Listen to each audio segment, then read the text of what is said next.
संसार का कौन सा व्यक्ति होगा जो स्वस्थ रहना नहीं चाहता।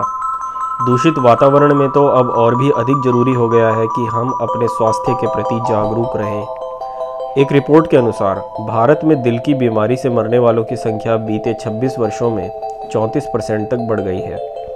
सन 2017 में शुगर से मरने वालों की संख्या 11 लाख थी, जो अनुमानतः 2045 में दुगनी हो जाएगी। Indian council of medical research या IMCR की एक रिपोर्ट के अनुसार 2016 में 39 लाख कैंसर के मरीज भारत में पाए गए। स्पष्ट है कि यदि आप इस वीडियो को देख रहे हैं तो आपके लिए अपने और अपने परिवार का स्वास्थ्य अवश्य ही अत्यंत महत्व रखता होगा। मैं आशा करता हूं कि आप उन बहुत ही चुने हुए बुद्धिमान लोगों में से होंगे जो यह मानते हैं कि मुफ्त में गंभीर बीमारियों से बचा जा सकता है, बस आवश्यकता है तो सही ज्ञान की। इस वीडियो में मैं आपको एक ऐसी ही जानकारी देने जा रहा हूं जिसका उपयोग आपके और हमारे पूर्वज सृष्टि के आदिकाल से बीते कुछ 30 से 40 वर्ष पहले तक करते आ रहे थे।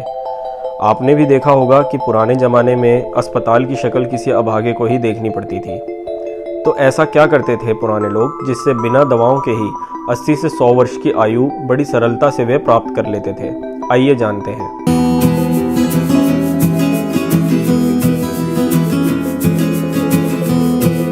हमारे पूर्वज जिस तकनीक का उपयोग करते आए हैं वह है पंचांग। जी हाँ, पंचांग से आपको ऋतुओं का ज्ञान होता है, जिसके अनुसार खान पान करने से आप अपने शरीर को निरोगी रख सकते हैं। पहले हम अधिकतर तभी बीमार पड़ते थे जब कुछ गलत खा लेते थे। आज हम तभी अच्छा महसूस करते हैं जब कुछ अच्छा खा लेते हैं। यानी खान पान का ज्ञान न होने से हम में से अधिकतर लोग या तो कोई बीमारी झेल रहे हैं या फिर उसके मुंह में जा रहे हैं। किस समय आपके लिए क्या भोजन सही है, इसका पता आप पंचांग देखकर लगा सकते हैं। यह पूरी सृष्टि साइक्लिक नेचर की है। आप देखेंगे कि एक परमाणु या एटम से लेकर आपके आसपास की प्राकृतिक घटनाओं और ब्रह्मांड में हो रही भीषण हलचल एक चक्र के रूप में खुद को बार बार दोहराते हैं। इसके उदाहरण हैं जैसे सर्दी के बाद गर्मी का आना, दिन के बाद रात, इलेक्ट्रॉन प्रोटॉन का एटम के अंदर भ्रमण, जीवन के बाद मृत्यु और मृत्यु के बाद फिर जीवन आदि। इस तरह के असंख्य चक्र प्रकृति के निर्माण के साथ ही शुरू हो जाते हैं। हमारे शरीर में भी कई चक्र चलते रहते हैं, जैसे माताओं में मासिक चक्र, शरीर के 3 दोषों में प्राकृतिक उतार चढ़ाव। इन तीनों दोषों के बारे में हम इसी वीडियो में आगे चर्चा करने वाले हैं। एक चक्र की गति जानने के लिए हमें उससे छोटे चक्र को रेफरेंस की तरह लेना पड़ता है। हमारे ऋषियों ने पृथ्वी के घूमने के चक्र यानी दिन और रात को लिया और फिर उससे सूर्य के चारों ओर उसकी परिक्रमा की गति का निर्धारण किया, जिसे हम एक वर्ष कहते हैं। इस वर्ष में 12 महीने होते हैं, जो हैं चैत्र, वैशाख, ज्येष्ठ, आषाढ़, श्रावण, भाद्रपद, आश्विन, कार्तिक, मार्गशीर्ष, पौष, माघ और फाल्गुन। हम अपनी चर्चा को अधिक डिटेल में ना ले जाते हुए केवल इस बात पर विचार करेंगे कि पंचांग की स्वास्थ्य संबंधित वैज्ञानिकता क्या है। आज का जो यूरोपीय कैलेंडर है दोस्तों, जिसे भारत में भी बहुत फॉलो किया जाता है, उसे ग्रिगोरियन कैलेंडर कहते हैं, जो सन 1582 में अस्तित्व में आया, जिसका पहला महीना जनवरी होता है और आखिरी महीना दिसंबर होता है। उससे पहले यूरोप में ग्रिगोरियन कैलेंडर के अस्तित्व में आने से पहले जूलियन कैलेंडर प्रचलित था। यह 46 ईसा पूर्व में जूलियस सीजर द्वारा दिया गया था, जिसको पूरे यूरोप में माना जाता था। लगभग 1628 वर्षों के बाद यानी सन 1582 में यूरोपीय लोगों को होश आया कि इसमें बहुत सी तकनीकी खामियां थीं। अब आप अंदाजा लगा सकते हैं कि वे बौद्धिक रूप से कितने विकसित रहे होंगे उस समय। उसके बाद पोप ग्रिगोरी 13 ने अपना एक कैलेंडर दिया। आपको यह जानकर बहुत आश्चर्य होगा कि वास्तव में धरती को जितना समय सूर्य का एक चक्कर काटने में लगता है, जिसे एक सौर वर्ष कहते हैं, उसके मुकाबले यह कैलेंडर, जो कि पूरी दुनिया में लगभग माना जाता है, 26 सेकंड पीछे है। यानी इसकी एक्यूरेसी और प्रिसीजन अच्छी नहीं है। यानी 100 वर्षों के बाद यह वास्तविक समय से 2600 सेकंड या 43 मिनट पीछे हो जाता है। वर्ष को जानना हमारे लिए इसीलिए महत्वपूर्ण है ताकि हमें ऋतुओं का ज्ञान हो सके, जिसके अनुसार हम अपनी जीवन शैली में बदलाव कर सकें। और यदि कोई कैलेंडर हमें यह बताने में ही समर्थ ना हो कि अमुक तारीख पर कौन सी ऋतु चल रही है, तो उसे वैज्ञानिक कैलेंडर कहना उचित होगा क्या? अंग्रेजी नव वर्ष जिस समय आरंभ होता है और जिस समय समाप्त होता है, उसका पृथ्वी के उस समय के वायुमंडलीय बदलाव से कोई लेना देना नहीं है। इसके पीछे कोई सिद्धांत ही नहीं है। वहीं दूसरी तरफ भारतीय पंचांग चैत्र मास के शुक्ल पक्ष की पहली तिथि से आरंभ होता है। यह वो समय है जब पृथ्वी अपनी कक्षा में नीचे से ऊपर की ओर चलना प्रारंभ करती है। यह समय वसंत ऋतु का होता है, जिसमें प्रकृति में नए बदलाव देखे जाते हैं। भारतीय पंचांग पृथ्वी की गति के साथ पूरे तालमेल के साथ निर्धारित है और करोड़ों वर्षों से एक ही पद्धति से बनता आ रहा है, जिसमें 1 सेकंड का भी अंतर नहीं है। हमारे प्राचीन गणितज्ञ आने वाले 100 वर्षों के सूर्य और चंद्र ग्रहण की गणना कर दिया करते थे, जिसमें 1 निमेष का भी अंतर नहीं होता था। जितनी देर में पलक झपकती है उसे 1 निमेष कहते हैं मित्रों। इसीलिए जो सटीक है, जिसके पीछे कोई लॉजिक है, जिसके पीछे कोई सिद्धांत है, वही आपके स्वास्थ्य का भी उद्धार कर सकता है।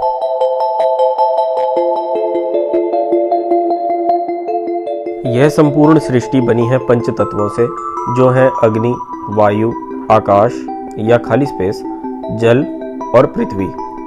हमारा शरीर भी इन्हीं 5 तत्वों का एक जटिल मिश्रण है। हमारे शरीर में 3 दोष होते हैं, या कहें कि पैरामीटर होते हैं, जिनके आधार पर आयुर्वेद में व्यक्ति के रोगी या निरोगी होने का पता लगाया जाता है। ये हैं वात, जो वायु से बनता है, पित्त, जो अग्नि और जल से बनता है, और कफ, जो पृथ्वी और जल से मिलकर बनता है। स्वस्थ रहने के लिए इन तीनों दोषों का बराबर रहना अनिवार्य है, अर्थात कोई भी दोष अन्य दोषों की तुलना में ना कम हो और ना ज़्यादा हो। इन तीनों दोषों के बीच असंतुलन होने से हम बीमार हो जाते हैं। पृथ्वी पर पंच तत्वों में जो भी बदलाव होते हैं, वही बदलाव हमारे शरीर में भी होने लगते हैं। जैसे सूर्य, जो अग्नि या ताप का स्रोत है, उसके निकट होने से पृथ्वी पर अग्नि तत्व बढ़ने लगता है, या गर्मी का मौसम आ जाता है, और वही हमारे शरीर की अग्नि को भी प्रभावित करता है, जिससे हमारे शरीर में अग्नि से बनने वाले दोष यानी पित्त में वृद्धि होने लगती है। इसीलिए गर्मी के मौसम में वे वस्तुएं खाई जाती हैं जो अग्नि या पित्त को शांत करने वाली हों, जैसे गन्ना, बेल, खस, चावल आदि। अब आप इसी से अंदाज़ा लगा सकते हैं कि जब आपको ऋतुओं का ही पता न चले, जब आपको यही पता न चले कि वायुमंडल में क्या बदलाव चल रहे हैं, तो आप अपना खान पान भी नहीं चुन सकते। इसीलिए बहुत आवश्यक है कि जो कैलेंडर आप फॉलो करते हैं वो आपको ऋतुओं की, समय की, वायुमंडलीय बदलाव की बिल्कुल सटीक जानकारी दे। वर्ष के 12 महीनों में तीनों दोषों की स्थिति में प्राकृतिक बदलाव होते रहते हैं, जिनका यदि सही ज्ञान ना हो तो आप अपना खाना पीना नियंत्रित नहीं कर सकते, और ऐसा करने में असफल रहने में, यानी नियंत्रित खान पान को नियंत्रित करने में असफल रहने से आप गंभीर रोगों के शिकार हो सकते हैं। यदि मैं आपसे पूछूं कि बीमार हो जाने की स्थिति में क्या आपके लिए डॉक्टर के पास जाना संभव है, तो आप कहेंगे कि यह कैसा फालतू प्रश्न है, सर पर पड़ी हो तो क्यों नहीं जाएगा डॉक्टर के पास। बस यही बात है दोस्तों, आप हर वो काम करते हैं जो आपके लिए महत्वपूर्ण है। यदि स्वास्थ्य आपके लिए महत्वपूर्ण है और आप अस्पताल की शक्ल देखे बिना जीना चाहते हैं, तो अपनी दिनचर्या को सुधारना आपके लिए कोई बड़ी चुनौती नहीं होगी। इसमें कोई पैसे नहीं लगते मित्रों, लेकिन महंगी दवाएं खरीदने में ज़रूर लगते हैं। यह भी हो सकता है कि आपके पास पैसे की कमी ना हो, लेकिन जिस तकलीफ से आप गुजरेंगे उसे पैसे से चुकाकर आप खुद से दूर नहीं कर सकते। इस वीडियो में यहाँ तक हमने पंचांग के महत्व को समझा। इसी श्रृंखला में हम अपनी आगामी वीडियोज़ में आपको बताएंगे कि किस महीने में खान पान कैसा होना चाहिए। हमारी अगली वीडियो भारतीय कैलेंडर के पौष मास पर आधारित होगी, जो कि इस समय चल रहा है।